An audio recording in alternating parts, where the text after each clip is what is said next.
Sino-sino sa mga sekretary ng DepEd ang inaudit mo for confidential funds? Tanging si Vice Presidente Sara Duterte lang po as the DepEd Secretary. Bakit, Mr. Witness? Dahil siya lang po yung naging DepEd Secretary na nagkaroon ng confidential funds ang DepEd. Now, Mr. Witness, you mentioned earlier na 9 years ka na with the COA ICFAO at meron kang mention that you audited, post-audited certain government agencies. During your term, what years were you, incidentally, with the COA ICFAO? I was with the COA ICPAO po from September 2014 until February of 2024. Okay. In this period of time, from 2014 to 2024, could you tell us how many vice presidents have you audited? Ang tanging nung time lang po ni Vice Presidente Sara Duterte. But there were 3. Who were the vice presidents during this period? Ang naging mga Vice Presidente po since I assumed with ICPAO in 2014 ay si dating Vice President Binay at si dating Vice President Leni Robredo at yung ating incumbent Vice President po na si Sara Duterte. So 3 vice president, Vice President Binay, Vice President Robredo, at Vice President Sara Duterte.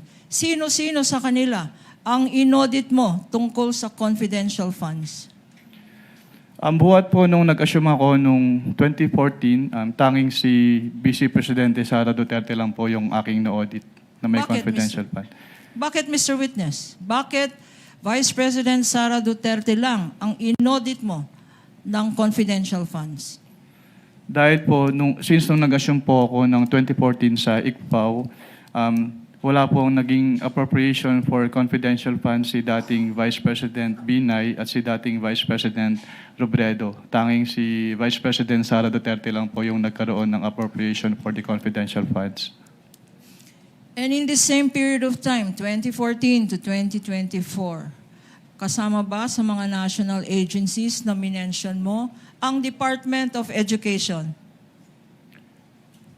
Yes, ma'am.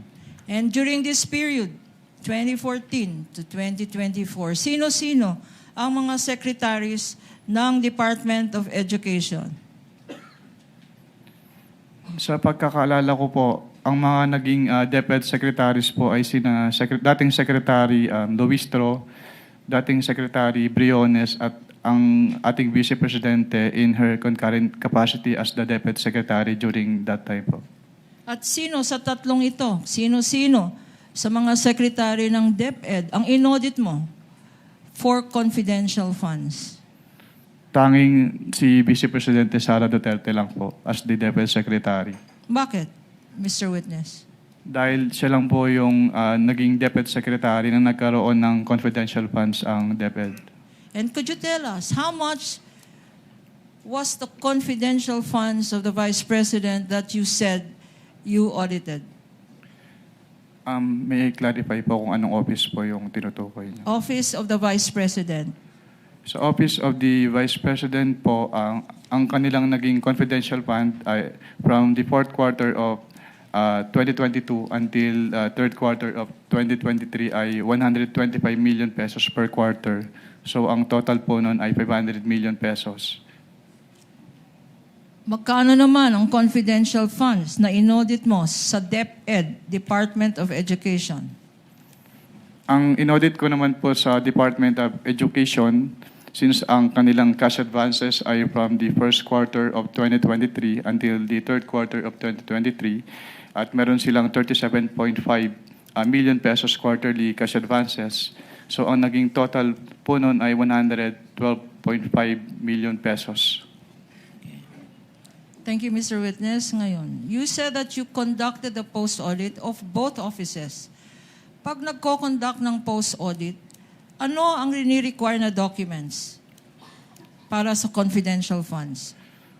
Ang nire-require po namin na documents ay yung mga requirements as provided under the Joint Circular 2015-01 o yung mga tinatawag na liquidation documents po. Ano-ano ang mga liquidation documents na to?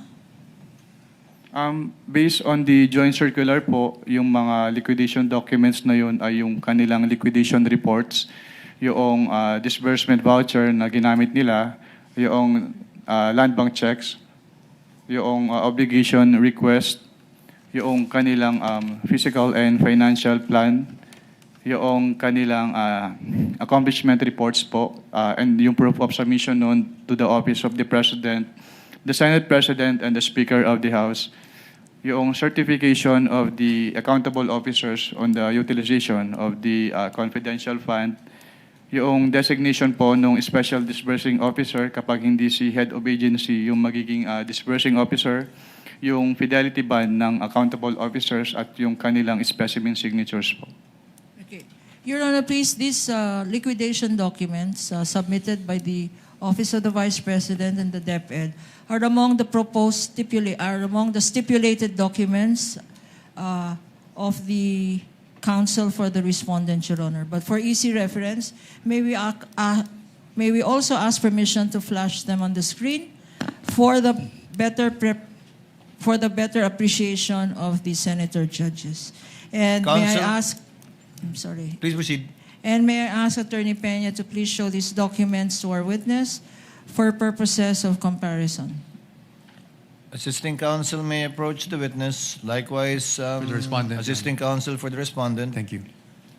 If they so wish, this is for the information of the senator judges, given that the documents stipulated earlier were merely enumerated so that the senator judges may be appraised of the documents that have already been admitted to and stipulated to by both parties. Counsel may proceed. Thank you, Your Honor. Since stipulated, there's no need really to compare. But I am showing now to you, and this is being flashed on the screen with the kind permission of presiding judge, a copy of a fiscal financial plan approved on December 13, 2022, marked as Exhibit P-1-14 for the prosecution. And likewise, for the record, on the part of the defense, marked as D-1-23-OVP. That's Yes, correct, sir. Your Honor.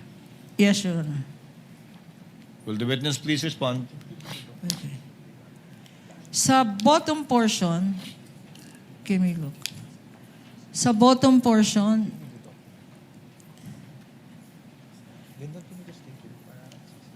there appears a signature under the words. Meron pong signature sa words. Approved by. There. Anong ibig sabihin ng approved by? Ang ibig sabihin po ng approve by ay inapprove po noong nakapirma yung contents ng physical and financial plan po based on that document. Okay. At sinabi mo, approved by ay inapprove. Kung sino man ang nakalagay na signature dyan. Kaninong signature naman ang nasa bottom portion ng ating Exhibit -1-14? Kay Vice Presidente Sara Duterte po. Why are you familiar? Bakit mo kilala? Bakit mo alam ang signature ni Vice President Duterte? Dahil among their submissions po ay yung kanilang specimen signatures at kasama po doon yung specimen signature po ni Vice President. At yung kanyang pirma po doon sa specimen signature submitted ay kaparehas po ng pirma niya dito sa physical and financial plan na ito. Pinakita sa iyo ang isang physical financial plan which you said is a faithful reproduction of the submissions. And this is now being shown on the screen. Ano ang observations mo dito sa physical and financial plan approved on December 13, 2022? Hindi po siya compliant to the joint circular dahil yung first column, which is the programs, activities and projects, hindi po in-indicate nung OBP yung kanilang specific confidential activities na kanilang paggagamitan ng confidential fund as required under item 4.2 of the joint circular. Hindi ito specific according to you and according to 4.2 of the joint circular. Can you please enlighten us, ano itong section 4.2 ng Joint Circular? Under item 4.2 po ng Joint Circular, all requests or allocations for CF must be supported with a physical and financial plan which must indicate the proposed amount allocated for each program and activity dahil ito po yung magiging basis for the disbursement ng kanilang confidential fund.